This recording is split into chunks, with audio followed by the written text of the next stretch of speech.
ljudi, pozdrav. Ja snimam, tu se nalazi jedna ukleta kuća, pa ćemo istražiti šta sve ima. Jeste stara, jeste da su je rušili, ali nisu smeli više, zato što je bilo mnogo strašno. Dešavale su se neke čudne stvari i tako. Ali ne znam šta će se još očekivati. Ček samo lepo. I sad ću vidimo šta se to na... Mislim da se ne vidi lepo tu. Šta će šta? To će mi trebati. Ja.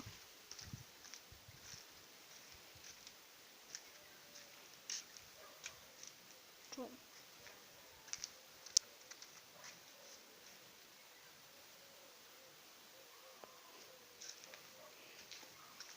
Sad ćemo istražiti sud. Ovo... Nema veze, bit će pravo. Ne treba.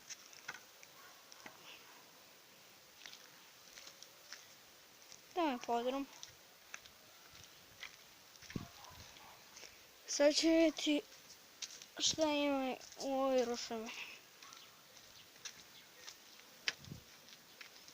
Ljudi. Ovdje nema ništa posebno.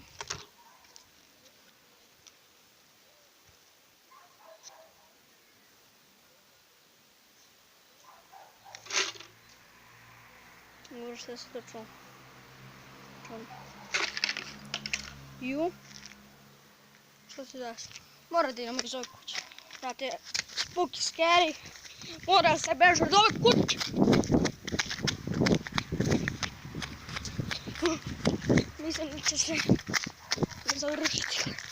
Vidimo se ljudi. Ja mislim da je ovo spooky, scary. Nema strašno. I mislim da ćemo završiti. Vidimo se.